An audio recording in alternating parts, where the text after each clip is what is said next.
Cerita asal-usul Pesanggerahan Parangtritis.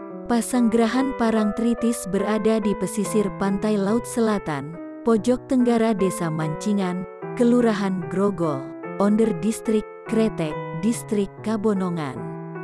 Sebelum tahun Masehi 1923, berada di bawah Onder Distrik Grogol, Distrik Kretek, Kabupaten Bantul, Nagari Ngayog, Jakarta, Hadiningrat. Dari kota jaraknya sekitar 27 km. Ini adalah jembatan Kretek lama yang dibuat tahun 1989. Sebelum adanya jembatan ini, masyarakat menggunakan getek atau perahu untuk menyeberangi Kali Opa ini.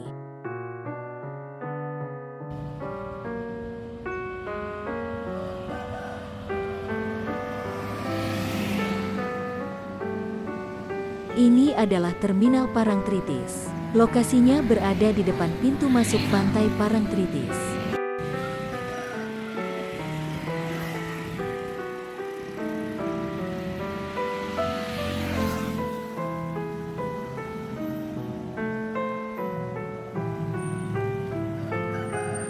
Lurus ke depan sana merupakan jalur menuju ke Gunung Kidul melalui Kecamatan Panggang.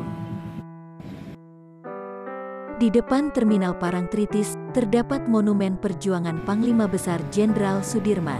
Monumen ini terletak di pintu masuk pantai Parangtritis. Tempat ini merupakan titik pergantian penandu Jenderal Sudirman saat menuju Gunung Kidul. Monumen diresmikan pada tanggal 15 Januari tahun 1987 oleh Wakil Gubernur DIY KGPA Paku Alam ke-8. Di lokasi Terminal Parangtritis inilah dahulunya merupakan lokasi Pesanggerahan Parangtritis. Jarak pantai dengan Pesanggerahan sekitar 100 elo. 1 elo sama dengan 0,688 meter. Tidak diketahui secara pasti siapa yang pertama kali membangunnya. Tapi kalau melihat surat Babat Mataram di zaman Panembahan Senapati di Pasar Gede, Parangtritis sudah dikenal. Namun demikian belum ada pasanggerahannya. Panembahan Senopati sering bersemedi di Parangkusuma dekat Parangtritis. Pada masa itu masih bernama Sutawijaya. Cukup lama tetirah dan bersemedi mencari wahyu untuk keluhuran dari Yang Maha Kuasa, dan akhirnya terlaksana menjadi raja di Mataram. Bahkan dari cerita orang, Sutawijaya mendapatkan wahyu keraton juga di Parangkusumo tersebut. Jadi di zaman itu pantai tersebut masih sangat sunyi dan sedikit orang yang berziarah di sana karena terkenal wingit. Ketika di zaman Sultan Hamengkubuwono V dari Yogyakarta, balai tempat pasanggerahan yang lama disebut Balai Kencur di dekat Umbul Payung, lalu dibangun sebuah rumah pesanggerahan yang besar untuk keluarga keraton jika pergi ke pantai Parangtritis. Pesanggerahan ini dilengkapi dengan perabot rumah tangga yang komplit, serta dijaga oleh abdi dalam keraton, dikepalai oleh seorang demang yang mendapat gaji berupa sawah pelungguh yang dinamakan Narawita. Priai Demang tadi berpangkat penatus, kalau sekarang pangkatnya asisten wedana, 1933. Pembangunan Pesanggerahan Parangtritis tadi dikerjakan oleh penduduk Mancingan dan Grogol secara kerigan atau gugur gunung. Penduduk Mancingan dan Grogol yang membuat batu bata, membakar batu kapur untuk gamping dan mencari pasir di Sungai Opak. Selain itu, mencari kayu jati yang baik di hutan jati. Mereka mengerjakan semuanya sampai selesai. Setelah selesai pembangunannya, abdi dalam Demang tadi diberi pembantu sehari 1 orang kuli untuk menjaga dan mengerjakan kebersihan dan lain-lain. Kuli tadi dinamakan kuli ajaran, yang datang sebulan sekali secara bergiliran. Kalau ada kunjungan dari keraton atau ada tamu penting, juga mengerjakan gugur gunung, penjagaan di waktu malam dan bekerja untuk melayani tamu. Mereka mendapat jatah makan, sedangkan kuli yang bekerja setiap hari kalau tidak ada kunjungan tidak mendapat jatah makan. Kemudian diadakan peraturan, tanah kesultanan yang berada di selatan Sungai Opak yang belum terlanjur dikenakan pajak, tidak boleh ditarik pajaknya oleh Gupremen atau administratur perkebunan pabrik gula. sebab dikhawatirkan pekerjaan gugur gunung tidak bisa berjalan baik di Pasanggerahan Parangtritis. Dan penduduk yang membantu di Pasanggerahan Parangtritis tadi juga tidak diwajibkan bekerja untuk Gupremen, tetapi khusus hanya di Pasanggerahan Parangtritis saja.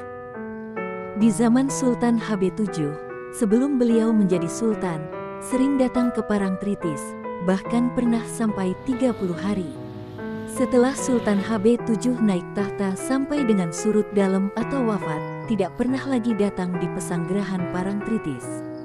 Tahun 1890 peraturan penjagaan di Pasanggerahan Parangtritis diubah menjadi 1. Orang yang berjaga digantikan oleh seorang berpangkat mandor dan digaji oleh Gupremen. 2. Sawah pelungguh ditarik kembali dan hasil sawahnya tidak disimpan oleh Demang tetapi masuk ke Gupremen. 3. Kuli ajar yang menjaga dan menggarap atau kuli gugur gunung juga ditiadakan. Kalau ada perbaikan di Pasanggerahan ditanggung oleh Gupremen, namun kalau ada kunjungan, masih diberlakukan gugur gunung. Setelah tahun 1929 di zaman Sultan HB8, Pasanggerahan Parangtritis diminta kembali menjadi milik Keraton Kasultanan Yogyakarta. Pengelolaannya dikuasakan kepada seorang bendara pangeran yang masih adik Sultan sendiri. Mandor digaji dari keraton. Macung sendiri tidak melalui Pangreh Praja atau melalui Gupremen. Di sebelah sini dulu adalah bagian belakang Pasanggerahan. Saat itu bagian belakang Pasanggerahan banyak ditanami pohon kelapa.